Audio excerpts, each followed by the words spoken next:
Welcome back on stage 3. It's now all about how can individuals, activists, journalists use tools to investigate hidden dark things. And it's presented by Stephanie Hankey and Marek Tuszynski, two founders of Tactical Tech in 2003, as far, right? And yeah, have fun.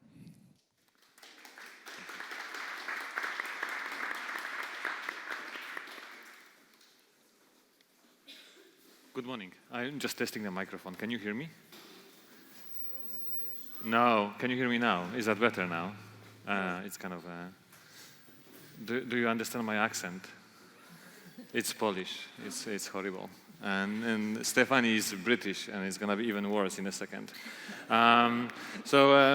We brought this title Investigation 2.0 because it was the most silly title we could come up with that would bring the most interesting people to the room. It is a shortcut in a very interesting way, because investigation is generally understood as something that is done by investigative journalists or law enforcement, people who are specializing in investigating issues and spend time on it and expose wrongdoings and so on. Or it is associated with Hollywood films like Erin Brockovich or big breaks through the political situations and army wrongdoings and so on. What we've been observing recently, however, is something different. Is a lot of individuals associated in different groups, and that being hackers working with journalists working with visualization people, and so on, are bringing to the light issues that are not visible. And we call this project that we're going to talk about in a second, Exposing the Invisible. We will be looking at individuals who are utilizing new tools, internet, and all this new space to find out evidence, information, and data that is out there in public, but nobody is looking at it in interesting ways. Or they collaborate across different disciplines, or they use devices like mobile phones and so on. This is like the totally new thing, and we will be talking about the individuals. Specifically in the context of an individual versus institution.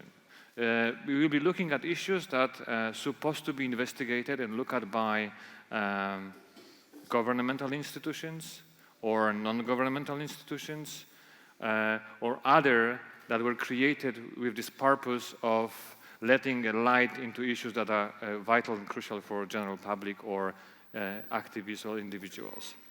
But they, for some reason, are incapable of use this new environment to investigate. However, individuals are quite amazing, and we will focus on the specific area at the beginning, which is looking at the military, how military can be exposed in different ways. And the first case here is Brown Moses. So this is Eliot Higgins. He's a 36-year-old unemployed finance and admin assistant from Leicester in the UK. Here he is sitting in his kitchen. He has no military background or specialism in the area, but he's now become the most trusted and widely used resource on the question of the Syrian conflict, in particular about arms outside of the military. He's used by journalists from the New York Times, journalists who used to be a Marine, and by groups like Human Rights Watch and Amnesty International. So how did this happen? Well, Eliot uses the fact that there are thousands and thousands of videos now on the internet about Syria, which is now the most documented conflict in human history, to look at the question of what arms are being used in Syria. So on a daily basis, he goes through about 450 YouTube channels, looks on Twitter, uses a network of people that he communicates with in different ways to find information, and he goes through them systematically to try and identify which particular arms are being used in what way. So here's an example from his blog, which is how he gets the information out there. And what he does is he goes through and he identifies exactly what arms are being used and then starts to ask questions about how these are getting into the country and starts to break some of the myths about what's happening there. This is all really useful information, but it's also being used very specifically to expose and to ask certain kinds of questions. So, for example, one of the things he's been doing is looking at the question of cluster bombs, which apparently are not being used according to the Syrian army. But he's amassed a database of 500 videos now of cluster bombs being used. And he's been doing other things like looking into the question of where these arms come from, and he's uncovered that a lot of arms have come from Croatia and were brought in by people from Saudi Arabia. So he's been exposing some of these connections that people didn't know about. I'm just going to show a quick video of him talking, just a minute, so you'll see for yourself. We're in the kitchen of Eliot Higgins, otherwise known as Brown Moses, and he's just going to take us through what he would do when a new video comes in from Syria. How do you go about verifying it, Eliot? Okay, so in this example, this is just a video someone's sent me on Twitter, I get quite a few videos from. So I'll just put this full screen. So what we've got here is a group of rebel fighters. On the ground there's a heavy machine gun. Doesn't look like the normal Dushka, but unfortunately it's obscured, so it's one of those things I'll have to go through a lot of images and check all the tiny details on. So I'll just play the video. There's something very interesting in this video. So there's the heavy machine gun. Ooh. There's the heavy machine gun. And just there, you see 2 rocket pods for the M79 Ossa. Just there. That's the Croatian weapons that I've shown recently in Syria. Now we want to look at the group who's using them. So good old Google allows us to translate stuff into English with a mouse click. So according to this, it's the Gathered Ansar al-Islam, which, as far as I'm aware, are a pretty serious Salafist Islamist group. So then I would ask, I would go try and find out how, if they've been working with the Free Syrian Army. I can go back to the channel it's been posted on, which is here. Have a quick look and see that there's other videos from the same group that's been posted on the same channel. So then what I would do is go back through that channel, see what weapons they're using, see if there's more of these Croatian weapons showing up, get an idea if they're working with any groups in the Free Syrian Army as well. Okay. So, there you see somebody. Eliot Higgins. Oh, there you see somebody kind of sitting at their kitchen table, just literally going through videos, which is something he's only been doing for 2 years.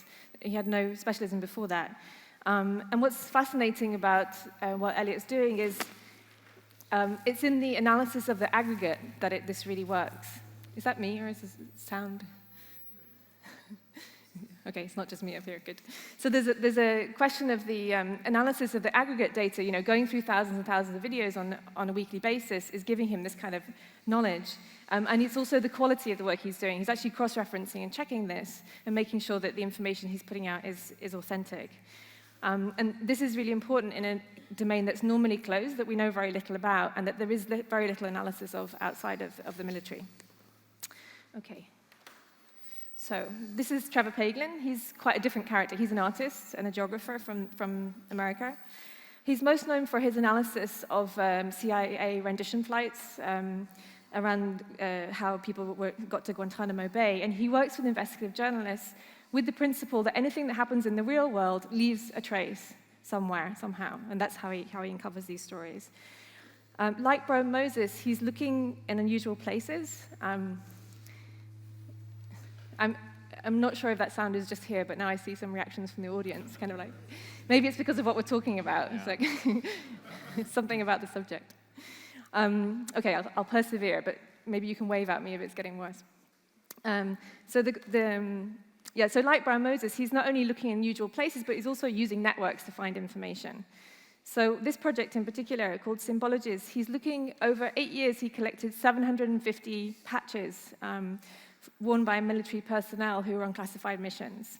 And then he took these patches and through access to information requests, asking collectors, putting them on the internet and asking people to try and identify them, he's basically found a story behind each of these patches that he collected, usually from markets or sort of trade stalls and so on. And these are some examples so you can see them closer up. This is one called Project Zipper. We make threats, not promises. And he goes down to the very specific details of what this is. So for example, in this case, that he knows that this is from the 413th Flight Test Squadron. So he knows specifically in what context these patches were used, and then tries to ask questions about them. This is my favorite, which is, I could tell you, but then you would have to be destroyed by me. So these are kind of funny or strange to see in one sense of like, what is this subculture of the military that's actually funded with public money that's emerging, but more importantly, it allows people to look at the question of how the budget's being used post 9/11 for secret military actions. So it raises kind of much broader questions. Yeah, and that was a case where an individual, an artist, actually is using a parallel track to access knowledge that is being kept secret. And this is an example. I'm going to play it from the website for a few seconds, so you can actually see the visualization, because it's quite important how it reveals itself. So just bear with me for about 30 seconds when it loads. And hopefully HTML5 will impress us all, including the internet connection. If it won't, then we go back to the picture that I prepare and so on. Let it go. So what you're going to see hopefully in a few moments is the visualization done by the visualization studio that specializes in visualizing data, who took the evidence from the Bureau of Investigative Journalists that is looking at all the drone strikes in Pakistan between 2004 and now, 2013. And they look at hundreds of cases. And that's not going to work, I guess. As usual, never trust technology when you try to do something technical. What happens in this visualization, you look at the timeline between 2004 and 2013, and it's visualized in such a way, if you haven't seen it, that all the strikes are visualized if you were witnessing strikes coming down from the sky down. And when significant dates are coming up, you have a highlight and the text like this one. For example, when Obama will become a president, and then you can see that all the strikes are intensifying massively. The other interesting aspect of this visualization is that it shows you the consequences, that only 175 individuals were high-profile targets. There were civilians and other. And what's interesting, everybody asks, what is the other category? Who are these people who were killed, this other category? And those are, by US Army, defined as any body able for military combat.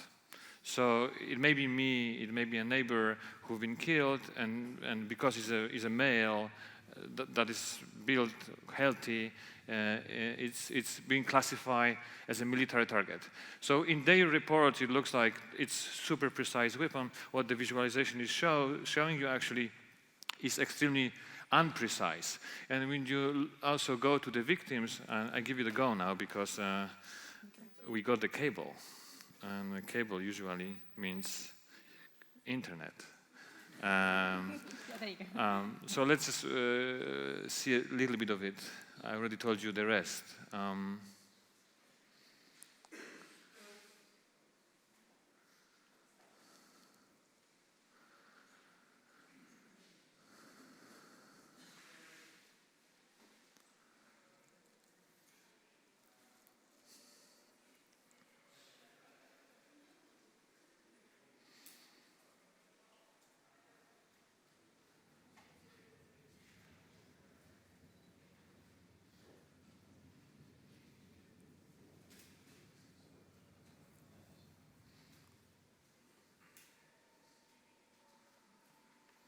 So this is the moment when Obama is sworn into the office.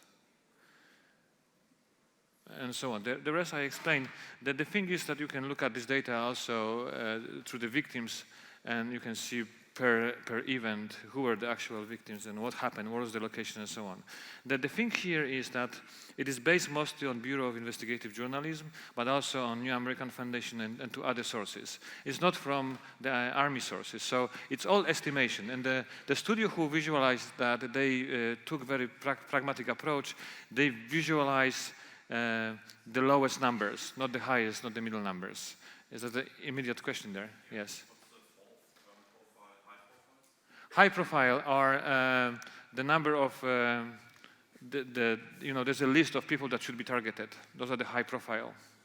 The low profile are people who surround them, but are still, the targets. The trick here is, I think, important to raise that this visualization is exposing how little do we know about what's going on. And it's still fairly abstract. So the next case I would like to show you here that is illustrating the same problem and is based on the same data set is James Bridle, who actually is having an exhibition showing his work in 2 days in Brighton.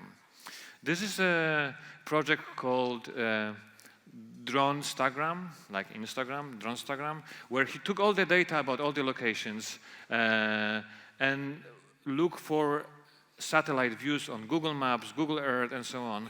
And every strike is being visualized with a specific location so you can see it for yourself where the strikes are happening. And it's important because when you talk about drone strikes and so on, it's all, drones are quite abstract. They're somewhere there, you can see them. They are somewhere else, we don't even know how it looks like, and they're doing something that we don't necessarily know what it is. So it's all in the invisible. And what he is trying to do here is to make the link between the abstract and the real, and in between what is being reported and the actual evidence, because all of these pictures are associated with the specific information, where, what, who, and then so on.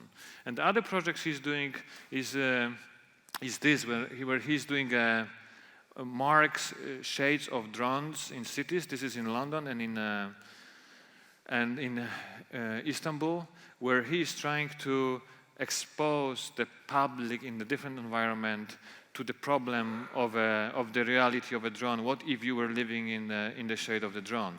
This is the actual size of the predator that is used in Pakistan widely, and he's kind of exposing again the problem of how little do we know about something we should know more of.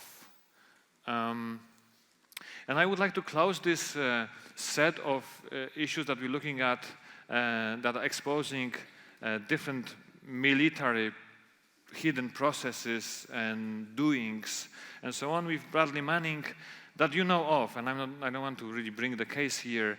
There's a lot of discussions about his personality, who he is, his private life, and so on.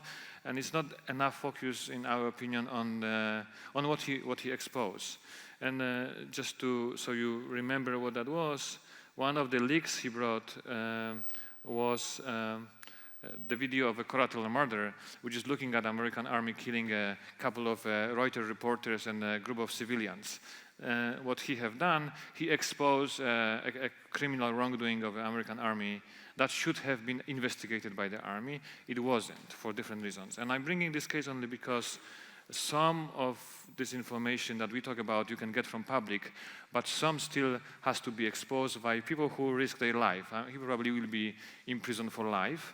And I would like to raise kind of the awareness of the proportions in between how much effort is being put into prosecute this individual and how little effort, frankly non-effort, is to actually look at the case and prosecute those who did the wrongdoing. And it's interesting, I think, for all of us here, why this proportion is twisted.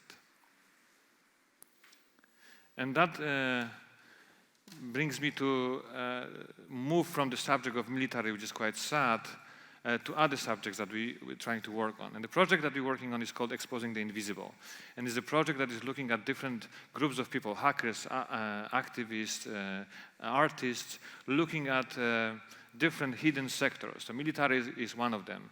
But Paul Radu, who I would like to introduce you to, as you can see, is a new project. We're still in the process of developing it. It's going to be a film and the resources and the story of his work. He works for 2 organizations that are investigating organized crime. It's a very similar problem to military operations because it operates in hide, if you like. And he's looking at how organized crime can be exposed by following the money. When you have crime, somebody's making money somewhere. And he follows that.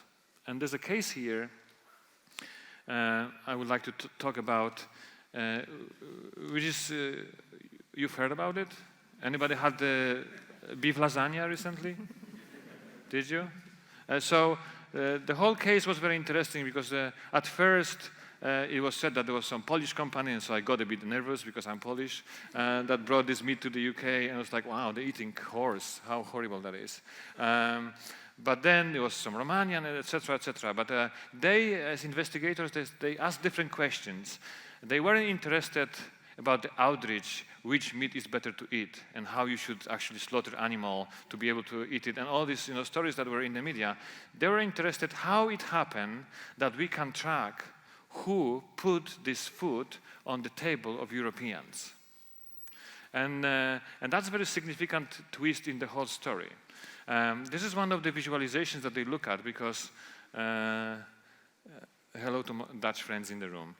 One of the companies is actually Dutch that was in the core, and Jan Vassen, who owns this company, is actually leading a network of offshore companies that one owns another one, and another one, and another one, and another one. So I may even be able to show you a little bit of a... It is funny because they call it DRAP. DRAP is the name of the company, but it's, if you read it backwards, and correct me if I'm wrong, that means horse, actually. Somebody has a sense of humor there. But you can see that this is how some of them, is the number of small companies that they own. So it's a massive network of dependent companies that enable them to function in a shade, and you can really pinpoint who is the institution that is putting the wrong thing on your table. And the investigation that Paul is doing is very interesting because the breakthrough was published by The Guardian and only exposing the drop trading and a few companies in Cyprus where they were registered. But what Paul is doing, he also brings along the article that is for general public, this visualization. So even if you don't speak Romanian, because that's in Romanian, you can still look for institutions that are based in your country and so on. Yeah, move on. Yeah, sorry. I'm always getting excited about that. So, so the next one. Okay, we kind of wrapping up now. Yeah. So through those examples, and this is a project that we're working on right now, we're launching next month with the film about Paul Radu. We're looking at the question of what's changed as well. So the question of who's asking the questions right now, as you saw from those examples, they're individuals, they're hackers, they're artists, they're not necessarily the institutions that we consider that are doing this kind of work. And they don't have the kinds of resources or background that you might have imagined. And of course, in a way, this isn't new. Many of the most famous kind of investigative journalists or investigations that have been done in history are not done by professionals. They're done by people who perhaps come at the question from a different angle. But we're also seeing changes in the questions that can be asked, and also, perhaps most importantly, where to find the answers. A lot of the information that's available, people are not necessarily looking for public information or saying, oh, the government doesn't publish this, that, and the other, and so on. They're looking in unusual places to find answers, or to at least ask the question. And to do this in a way that says that asking the question may be as important as having the full answer. So they're not put off by the fact they don't have the full answer. In a way, this is just the start of the process. Just to quickly recap on the beginning of where we started. So we're focusing on that because the arguments that you cannot do investigation is not relevant anymore. And there's a lot of work going on promoting citizen journalism, but it's promoted in terms of promoting commentary or reporting per se, which is short-term engagement with the problem. What we're trying to look at is individuals who are spending significant time and effort for investigation, and investigation takes time. You have to go deep, you have to be patient, and you have to be able to connect a lot of different nodes, and you always will be suspected of, believing in some conspiracy theories and so on and so on. But as Paul says very often, all these people that you're trying to investigate are normal people, and everybody wants to make as much money as they can, so you can expose them equally easily. And what we're looking at also is the collaboration between different skills, hackers, activists, journalists, and so on. And you can see that in the old media, there's still this tendency of silosing people and trying to do investigating within themselves. And you can only see that they're successful when they open up and collaborate with others. Yeah.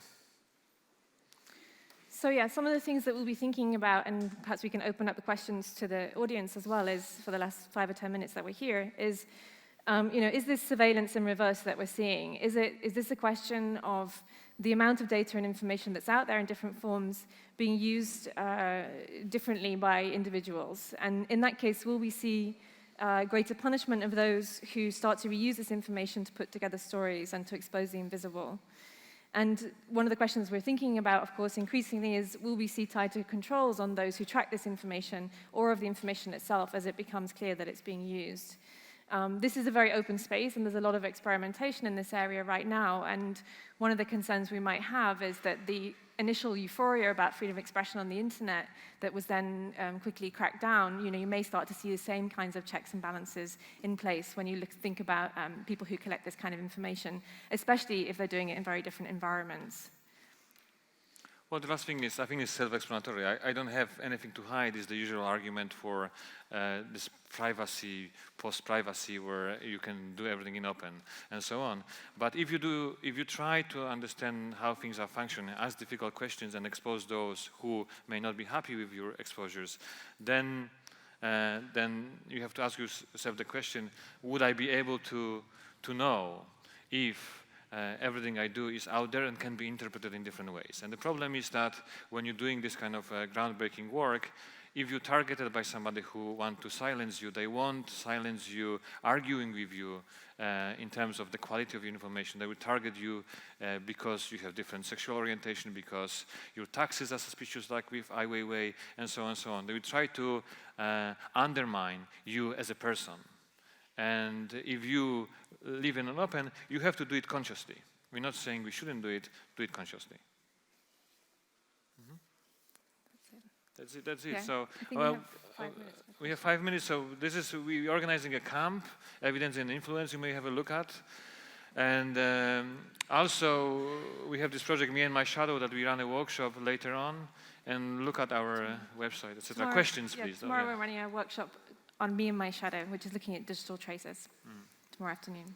Yep. Any comments or questions? Please, there. The microphone is arriving. Thank you. Hello, my name is Nadia. I'm a journalist from Denmark. I thought it was very interesting to listen to your what you had to say, and you seem very positive towards this new wave of investigative projects. Do you remember to stay skeptical towards these projects? What was the core of the question? Do you remember to stay skeptical to the projects? Yeah, remember to, how can I as a journalist analyze if this person is doing a good work or is obsessed with some conspiracy? I think it's a jungle out there, and if I should use these talents as a source, how can I use my skepticism in a constructive way? That's a very true question. So we brought the examples here that are also a collaboration with, if you like, non-professionals and professionals. So each of them, the information is published and used by trusted media. If that's enough for you, then that's how you can verify it. But also, if you look at the way they work, for example, Poor Radu work is all in public. Every single document, every single evidence is out there, is scanned, is copied, and you can look at it yourself and make your own conclusions. And they have much more of it. Actually, they say very little, because they also think that for public, it's better to say few things than show everything. But they make everything available, so you can actually check if they miss something, if you have better information, and so on. So we very carefully look at verification as one of the aspects of dealing with evidence.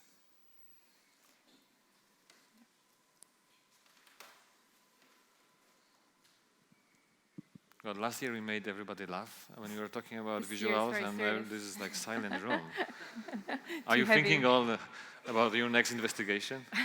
Hi, here I am. Thank you. I'm Philip. I'm an Italian journalist and a researcher in the field of innovation in journalism. And I'm very happy that you mentioned Bradley Manning in your speech. And I'm wondering whether also whistleblowing platforms as WikiLeaks as becoming a model that can be used for investigative journalists. Do you have any other example we can mention here? Yeah, there are some examples, like we collaborate a little bit with Global Leaks and there's other platforms. From my experience, leaks are about 5% of evidence that is actually used in investigations. I think it's extremely important in the groundbreaking cases. Some of the leaks are like cables were just commentaries of second-hand information, but the Iraqi case and the collateral murder are first-hand information that is necessary to have a space for looking at. And so we encourage that, and we also give access to that. But for us, really, the key thing is that you can do a lot of work using public information, evidence that is out there. That's why we show these ways that you don't have to ask directly a question or expose anything, risking your life. You can find a way to tell the story in a different way. Yeah, I think it brings up one of the issues as well that you see this with the case with Syria.